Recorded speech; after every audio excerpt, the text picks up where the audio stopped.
अस्सलामुअलैकुम अज़ीज़ तलबा, AC machines 8316 में हम आज डिस्कस करेंगे open circuit test of transformer.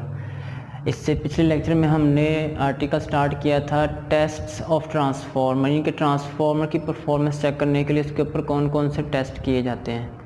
तो ट्रांसफार्मर के ऊपर एक टेस्ट किया जाता है, उसका नाम है open circuit test of transformer, यानी कि ट्रांसफार्मर के ऊपर ये टेस्ट परफॉर्म किया जाता है, तो उसको ये नाम दिया है। इस टेस्ट का बुनियादी मकसद ये होता है कि ट्रांसफार्मर के अंदर वाक़ होने वाले आयरन लॉसेस मालूम किए जाएं। अज़ीज़ तलबा, ट्रांसफार्मर के ऊपर जो मुख्तलिफ़ टेस्ट किए जाते हैं उनका मकसद होता है ट्रांसफार्मर की परफॉर्मेंस, उसकी एफिशिएंसी, उसके लॉसेस मालूम किए जाएँ। तो हमारे पास जो ओपन सर्किट टेस्ट होता है इसका बुनियादी मकसद ट्रांसफार्मर के आयरन लॉस मालूम करना होता है। हमने डिस्कस किया है कि ट्रांसफार्मर के अंदर दो तरह के लॉसेस होते हैं, आयरन लॉसेस और कॉपर लॉसेस।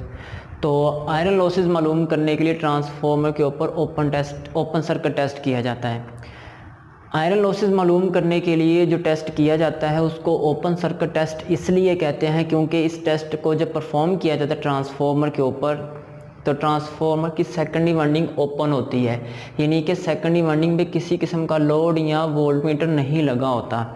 तो चूंकि ट्रांसफार्मर की सेकेंडरी वाइंडिंग ओपन होती है, इसलिए इस टेस्ट को ओपन सर्किट टेस्ट कहते हैं। मज़ीद चूँकि ट्रांसफार्मर की सेकेंडरी वाइंडिंग पे कोई लोड नहीं लगा होता, इसलिए इसको नो लोड टेस्ट भी कहते हैं। तो ओपन सर्किट टेस्ट को नो लोड टेस्ट भी कहते हैं क्योंकि इस टेस्ट को जब परफॉर्म किया जाता है ट्रांसफार्मर के ऊपर, तो उस वक्त सेकेंडरी ओपन होती है, उसके ऊपर कोई लोड नहीं होता। तो ओपन सर्किट टेस्ट का बुनियादी मकसद ट्रांसफार्मर में वाक़ होने वाले आयरन लॉसेस को मालूम करना होता है, WI आयरन लॉसेस को मालूम करना होता है। अब जब भी टेस्ट किया जाता है तो आयरन लॉसेस के अलावा हम दीगर क्या क्या चीज़ें मालूम करते हैं इस टेस्ट की मदद से। आयरन लॉस मालूम करते हैं, इसके अलावा हम ट्रांसफार्मर की प्राइमरी वाइंडिंग के नो लोड करंट को भी फाइंड करते हैं कि जब ट्रांसफार्मर नो लोड पे होता है तो उसकी प्राइमरी में जो करंट चलती है उसको नो लोड करंट कहते हैं, वो कितना होता है ये भी मालूम करते हैं। मज़ीद ट्रांसफार्मर के नो लोड पावर फैक्टर को भी फाइंड किया जाता है इस टेस्ट की मदद से।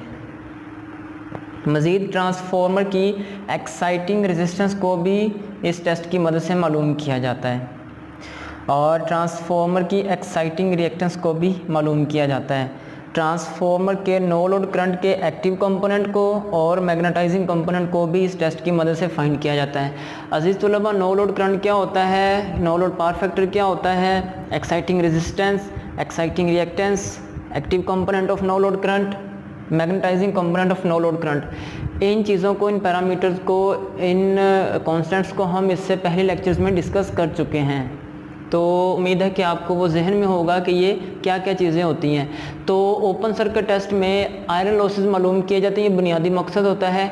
इसके अलावा दीगर ये चीज़ें भी मालूम की जाती हैं।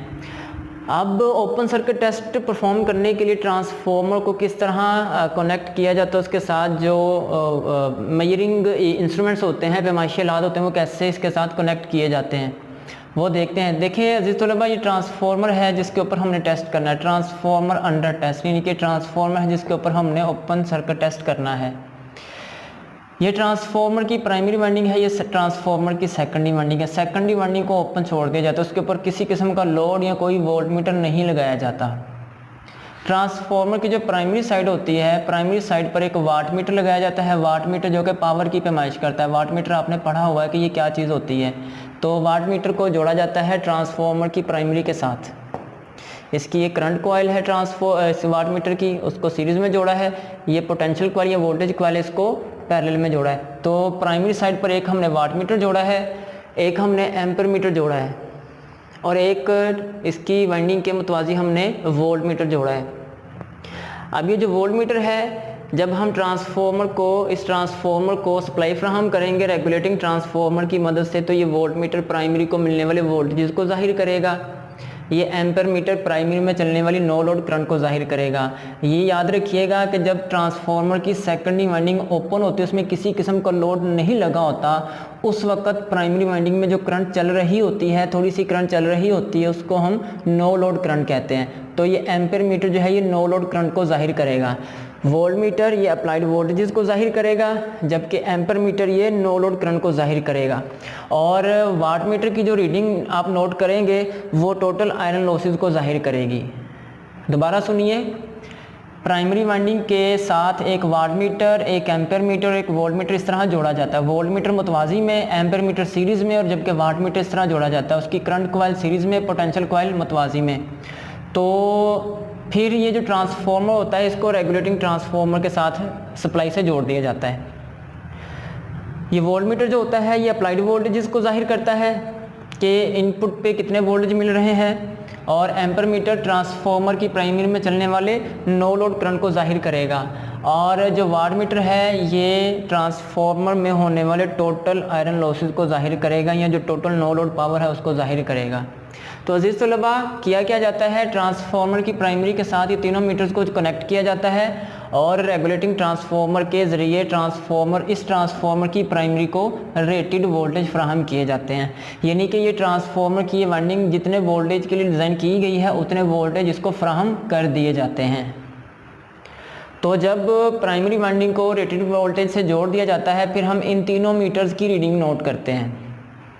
तो तीनों मीटर की रीडिंग में ये वोल्ट मीटर बताता है कि प्राइमरी पे कितने वोल्टेज मिल रहे हैं, ये एम्पीयर मीटर बताता है कि प्राइमरी में कितना नो लोड करंट चल रहा है, और ये वाट मीटर की जो रीडिंग आएगी वो आपके टोटल आयरन लॉसेस होंगे। नो लोड टेस्ट या ओपन सर्किट टेस्ट में वाट मीटर की जो रीडिंग आती है वो आयरन लॉसेस होते हैं, उनको हम नो लोड पावर भी कहते हैं, क्योंकि नो लोड की सूरत में पावर जो खर्च हो रही होती है ये उसको जाहिर करता है। तो वाट मीटर की रीडिंग आयरन लॉसेस को जाहिर करती है या नो लोड पावर को जाहिर करती है। जब इन तीनों मीटर्स की मदद से हमारे पास ये तीनों रीडिंग्स आ जाती हैं, यानी कि प्राइमरी के वोल्टेजेस, नो लोड करंट और नो लोड पावर या आयरन लॉसेस, तो इनकी मदद से, इनकी रीडिंग्स हासिल करने की मदद से हम मज़ीद पैरामीटर्स ये वाले जो है ये फाइंड कर सकते हैं। वो कैसे फाइंड कर सकते हैं अजीज़ तलबा? देखें, आपने पावर का फॉर्मूला पढ़ा है P = VI cos phi। ऐसे सर्किट्स में ये पावर मालूम करने का फार्मूला है। तो हमारे पास जो इस प्राइमरी सर्किट को सप्लाई से जोड़ने की वजह से जो नो लोड पावर खर्च हो रही है वो फार्मूला इस तरह बनेगा VI cos phi। VI यानी कि V का मतलब प्राइमरी के वोल्टेज जो मिल रहे हैं, I का मतलब नो लोड करंट, और cos phi ये सर्किट का पावर फैक्टर। अब देखें W नोट का मतलब है नो लोड पावर, V1 का मतलब सप्लाई के वोल्टेजेस, I नोट का मतलब प्राइमरी की नो लोड करंट, और cos phi नोट का मतलब नो लोड का पावर फैक्टर। तो अजीज़ तलबा, ये फार्मूला बन जाता है नो लोड पावर का। ट्रांसफार्मर के अंदर नो लोड पावर का ये फार्मूला बनता है P = VI cos phi। अब इसमें देखिए हमारे पास नो लोड पावर भी आ जाती है। वाट मीटर की जो रीडिंग होगी वो नो लोड पावर होगी, यानी कि वाट मीटर हमें नो लोड पावर डायरेक्ट फ्राहम करेगा, जबकि वोल्ट मीटर हमें V1 की वैल्यू फ्राहम करेगा, वोल्टेजेस की वैल्यू फ्राहम करेगा, जबकि ampere meter no load current को फ्राहम करेगा। यानी कि हमारे पास नो लोड पावर, प्राइमरी के वोल्टेजेस और प्राइमरी की नो लोड करंट, ये तीनों वैल्यूज इन मीटर्स की मदद से हासिल हो जाती हैं। तो हम आसानी से नो लोड पावर फैक्टर मालूम कर सकते हैं। V1 और I नोट को हम W नोट पे तकसीम करेंगे तो आपके पास नो लोड पावर फैक्टर आ जाएगा। यानी कि इन तीनों मीटर्स की रीडिंग की बदौलत आप नो लोड पावर फैक्टर मालूम कर सकते हैं। जब आपके पास नो लोड पावर फैक्टर की वैल्यू आ जाएगी तो आप करंट का एक्टिव कंपोनेंट भी मालूम कर सकते हैं, नो लोड करंट का एक्टिव कंपोनेंट मालूम कर सकते हैं। फार्मूला क्या है? I note cos phi note. cos phi note यानी कि नो लोड का पावर फैक्टर आपके पास इस फार्मूले से आ जाएगा, और नो लोड करंट की वैल्यू आपको ये मीटर डायरेक्ट फ्राहम करेगा। और करंट का मैग्नेटाइजिंग कंपोनेंट मालूम करने के लिए नो लोड करंट को sin phi नोट से ज़रब दी जाती है।